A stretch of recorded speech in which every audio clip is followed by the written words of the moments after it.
Ja meil on enne lõunat veel siin mõned kõnelejad, kes jagavad oma kogemusi, aga mitte ainult kogemusi.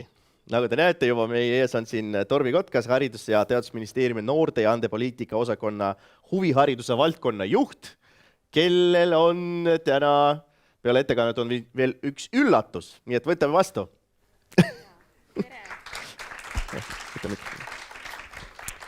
Tere kõigile!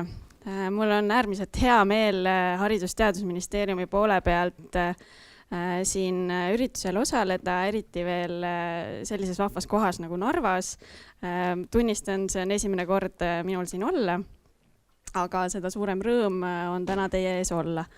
Aga ma kõigepealt üritan mängida teile ühe loo ja siis räägime edasi.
Plaksutada hoolimata sellest, kuidas nüüd läheb. Aitäh! Mõned plaksutajad oli veel, ilmselt siis väga hull ei olnud, aga... Oih! Jaa, aitäh plaksutajatele, esiplaksutajad Meeli ja Jane. Kuidas mu esinemine läks?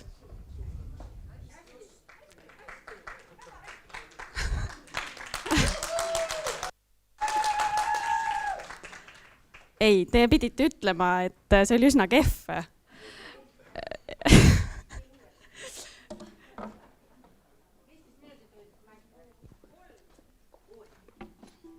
Ma loodan, et see jääb siia nüüd püsima ja maha ei kuku. Ma lootsin, et tõesti, et te ütlete, et üsna kehv esitlus oli. Ja miks ma ütlengi, et ma loodan, et te seda märkasite, sellepärast, et ma tegelikult ei oska ukuleelet mängida. Ma olen seda omal käel üritanud õppida ja võibki tekkida see küsimus, et miks ma siis tulin siia terve saalitäie inimeste ette, huvihariduse inimeste ette soperdama. No tegelikult ma tulin teie ette oma ukuleelega sellepärast, et näidata, kui oluline huviharidus on. Huviharidus kui süsteemne, järjepidev, pikaajaline, huvipakkuva eriala õppimine. Minul on huvi olemas, aga puudub järjepidevus, mida annab siis iganädalane tundides käimine. Viimati võtsin mina pilli kätte jõulude ajal, kuid enne seda eelmisel suvel.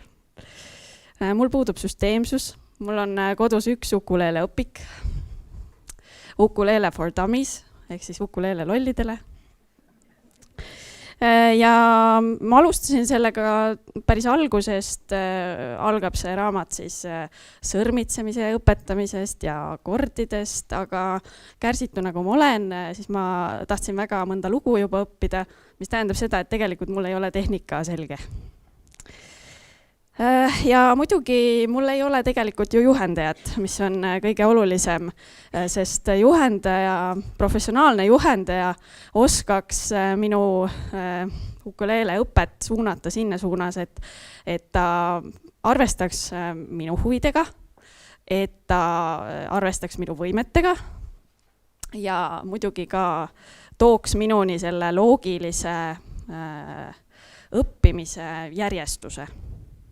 Et natukene juba midagi oskan teha ja siis hüppan juba siin laulu esitamise peale, et võib-olla see ei ole kõige mõistlikum. Huviharidus on valdkond, mida on pikalt käsitletud noorsootöö osana. Ja noorsootöö seaduse tähenduses on siis defineeritud kui tingimuste loomine noore isiksuse mitmekülgseks arenguks, mis võimaldab noortel vaba tahte, tasemehariduse, töövälisel ja perekonnavälisel ajal tegutseda. Loomulikult täidab huviharidus ka seda eesmärki. Kuid määratledes huviharidust noorsootöö kaudu ei saada enam lõpuks aru, mida tehakse huvihariduses ja mida tehakse noorsootöös. Juba mõned noogutavad, väga hea. Ma jõuan oma jutuga ettekande pealkirja juurde piiridest ja piiride puudumisest noorte valdkonna poliitika kujundamisel. Nimelt piiri noorsootöö ja huvihariduse vahele tõmbamisest on siis vaja rääkida. Ja miks? Just sellepärast, et mõlemad valdkonnad saaksid areneda, kujundada oma identiteedi ja kujundada oma õpetajaskonna, noorsootöötajaskonna, kes on professionaalselt välja õppinud. Haridus- ja Teadusministeeriumil on praegu käsil, võib-olla osadele üllatuseks, noorsootöö seaduse ja huvikooli seaduse muutmise protsess. Ja esmase probleemkorje käigus tuli 300 muudatusettepanekuid. Need ei olnud kõik erinevad, nad olid osaliselt kategooriates samad, aga siiski 300 muudatusettepanekut. Ja paljudel juhtudel esines ka seda, et huviharidus ei ole noorsootöö, võtame huvihariduse noorsootöö alt välja.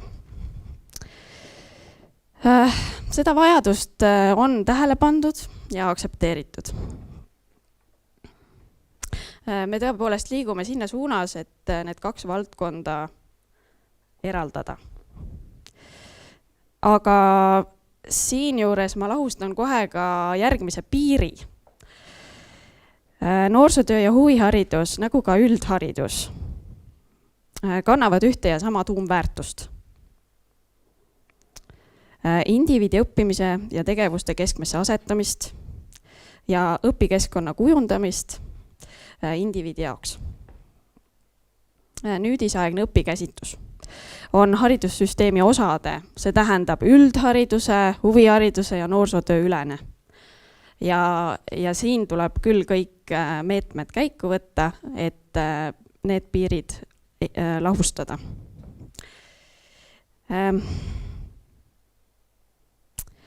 Piiride lahustamine toimub poliitikat kujundades ka näiteks koolitusi planeerides sihtgrupile.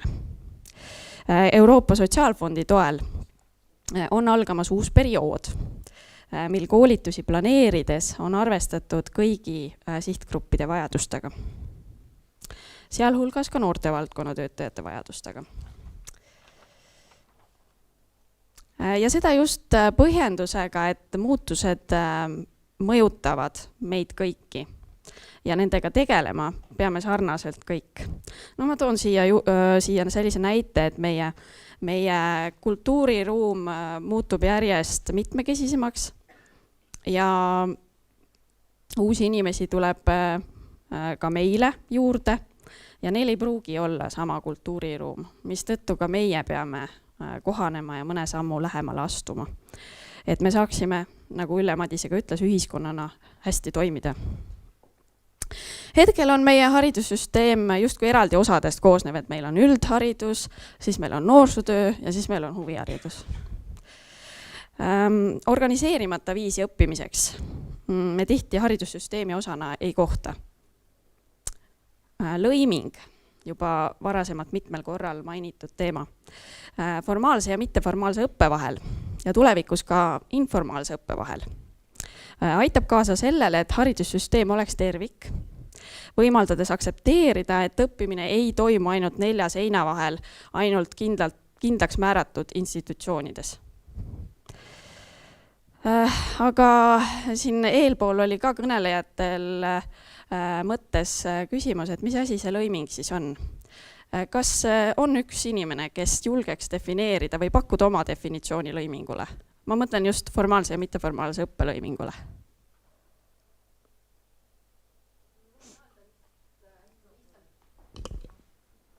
Palun vii.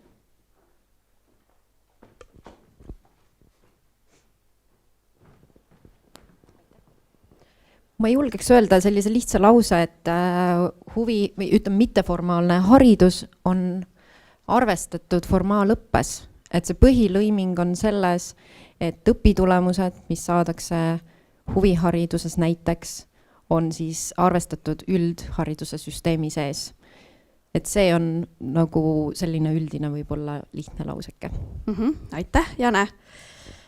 Ma pakun enda definitsiooni. Võite pärast minuga sellel teemal arutlema tulla, et nagunii küsitakse kogu aeg riigi käest, et mis see lõimingu definitsioon siis on, et me saaksime ühtselt aru. Ma pakun sellise definitsiooni.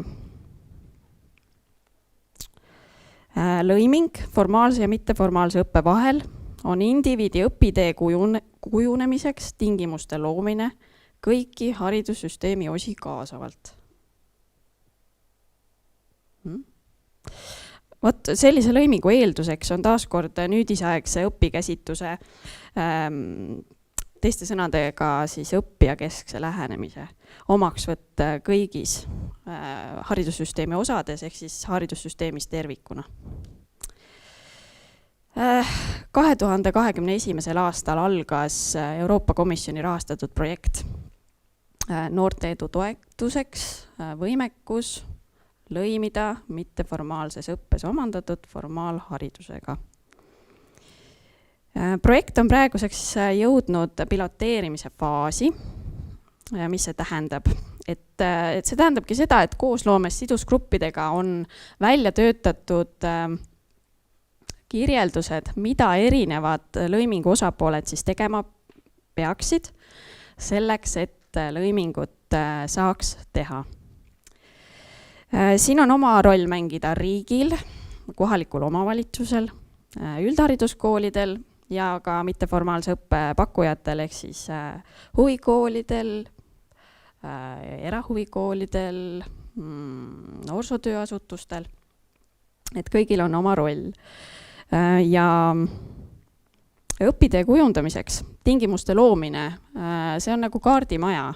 Et kui võtad sellest ühe kaardi välja, siis see kaardimaja kukub kokku.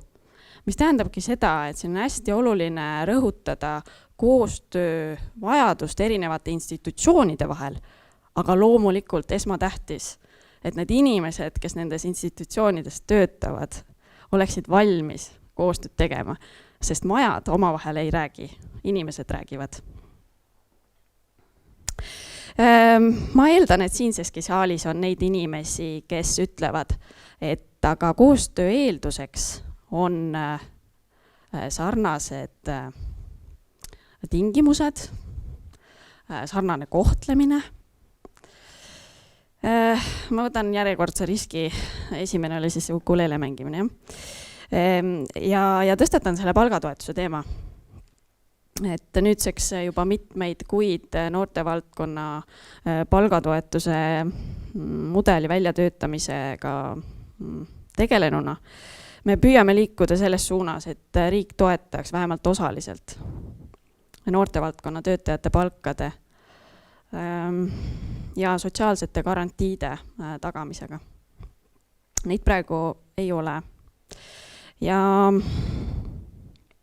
Ja just tööandjaid seejuures, kaasa arvatud siis eraettevõtjaid.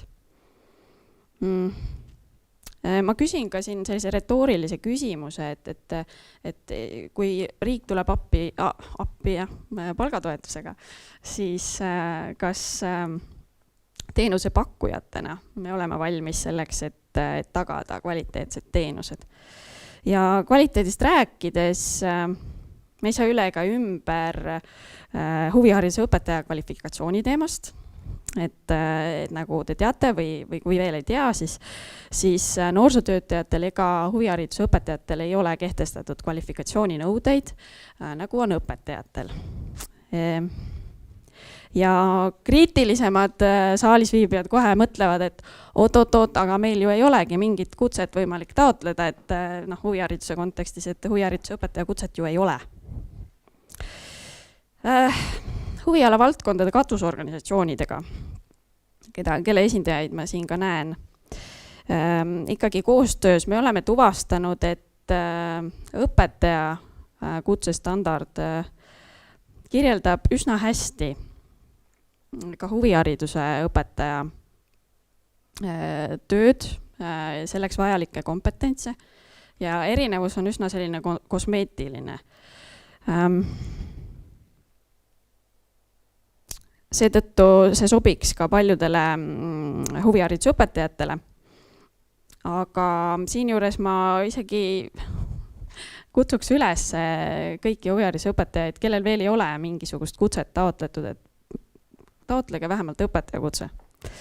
Ja ma ei laseks ennast heituda sellest, et praegune õpetajakutse standard on üsna kandiline ja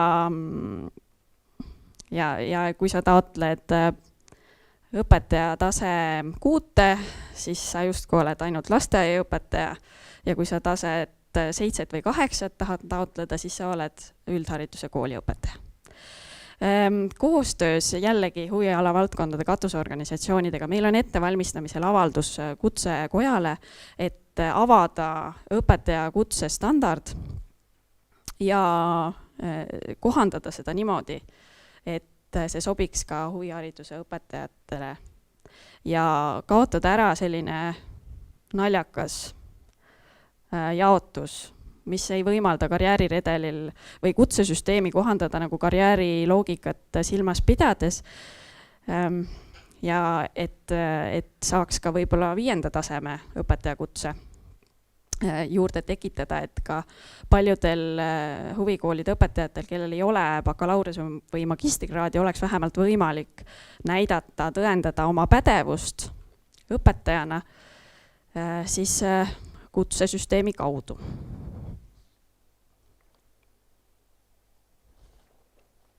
Nii. Ja miks ma üldse sellest kvalifikatsiooni teemast räägin? Ma toon selle esile siin seetõttu, et noortevaldkonna arengukava aastani 2035 seab sihiks minna üle kohustuslikule kvalifikatsiooninõudele. Ja käimasolev noorsootööseaduse ja huvikooliseaduse muutmise protsess adresseerib ka seda sama teemat. Et varem või hiljem ühes või teises vormis laste ja noorte heaolu tagamiseks kvalifikatsiooninõuded oluliseks saavad. Nii, ja ma tulen ringiga tagasi oma esitluse alguse juurde. Kas keegi suutis ära arvata, mis oli see laul või pala, mida me esitasin? Julgeb keegi pakkuda?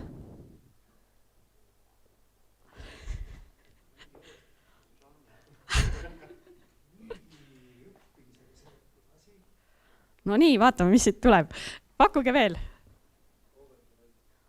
Oh, super. Kas sa mängid ise ukulelet ka, et sa tundsid ära selle laulu? Okei. Väga hea. Tõepoolest, see pala, mida ma üritasin esitada, oli siis tõesti Over the Rainbow. Ma tõesti tegin ainult sissejuhatusi ühe salmi. Siis selle autoriteks on Harold Arlen ja Edgar Harburg. See on siis Hawaii laululoo ja laulukirjutaja seades praegu siin esitatud. Aga võib-olla te teate seda laulu rohkem sellest filmist Võluross, kus siis Judy Garland esitas seda laulu väga ilusti. Ja selles laulus tegelikult ju unistatakse kohast, kus kõik on võimalik ja kõik mured haihtuvad. Kui te mõtlete huviharidusele, millest te unistate praegu? mina unistan sellest, et haridussüsteemi sees kaoksid piirid ja moodustuks terviklik süsteem ning ühine mõttemaailm, et igal indiviidil oleks loodud tingimused oma õpitee kujundamiseks. Ma unistan, et kõigil selles ühises süsteemis töötavatel inimestel oleks hea keskkond oma tööd teha. Ja ma unistan sellest, et 10 aasta pärast ei oleks me samas kohas, kus täna, vaid et olukord oleks parem. Aitäh! Suur tänu! Ja esinemise eest ka eraldi teeb aplausi. See vajab kindlasti rohkem energiat ja natuke närvi võtab, aga enne kui siis Andres hakkab rääkima, mul tuli see mõte tegelikult, võib-olla sind tatki julgustada, et eile mu tütar, kes on 8-aastane, küsis, et issi, mis sa homme teed? Ma ütlesin, ma lähen modereerin konverentsi. Eile temal oli tööõptuse tund ja esimest korda oma elus tema kudus seal midagi. Ja õpetas eile mind. Esimest korda elus ise kootud mingisugune käevõru ja mõtlesin, et no tegelikult ükskõik, kas sa oled 30, 40, 50, 70, sul on veel midagi õppida kindlasti selles elus. Nii et suur tänu sulle selle esinemise eest ja sinu ettekanne eest. Aitäh! Nii et kui vanuses meil piire ei ole, siis äkki tegelikult meil kuskil need piired ikkagi on. Küsimusi? Soovite küsida, aga palun. Jah, palun küsige.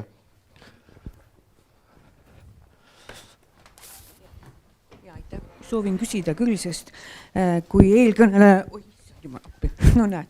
eelkõneleja küsis, mis on teie unistus, et teil on 10 aasta unistus, et 10 aasta pärast me oleme kuskilt paigast liikunud, eks ju. Minul on unistus, et enne kui ma pensionile lähen, et ometi me saaks aru, kas me oleme nüüd, kes me nüüd ikkagi oleme. Ma olen 35 aastat olnud huvihariduses. Ja teate, üks ja sama küsimus kogu aeg. Kelle alla meil siis kuulume, kes me oleme? Kas me oleme noorsootöötajad, kultuuritöötajad või õpetajad, eks ju? Kultuuriminister ütles, et kultuuriministeeriumi juurde luuakse üks ametikoht, kus inimene hakkab tegema huvihariduse teemaga. Nii. Haridusministeeriumil tegelete teie selle teemaga. Nüüd ma ei saa aru, mul on küll algav dementsus, ma aeg-ajalt mõtlen, eks ju. Aga mis toimub, eks ju? Kelle alla me siis läheme, tavaline huvikool, omavalitsuse all olev? Kes me oleme? Minu täpselt 35 aastat käib see sama jama. Ja me ikkagi, kas ei oleks võib-olla, et hakkaks nagu teist poolt peale, et te omavahel, kultuuri- ja haridusministeerium, omavahel kokku lepitu, kelle tiiva all me siis lõpuks oleme. Ja ennem kui näiteks sätestada kohustuslike õpetajate standardis on kõik väga hea värk kõik, eks ju. Aga enne kui pole minu arvates riik oma õlga alla pannud, eks ju, selle rahastamismudelile, no ta ei saa meid ikkagi päriselt nagu sundida selleks, eks ju. No minu küsimus on see, millal tekib selgus selles küsimuses, kes me oleme. Aitäh! Ja aitäh julge küsimise eest.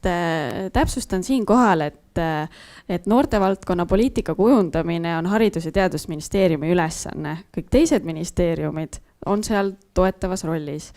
Muidugi see ei tähenda seda, et koostööd ei peaks tegema ja Kultuuriministeeriumis ei võiks olla huvihariduse teemaga tegelev spetsialist, kellega saab hästi koostööd teha ja kes jagab huviharidust ka sama süvitsi kui HTM-is.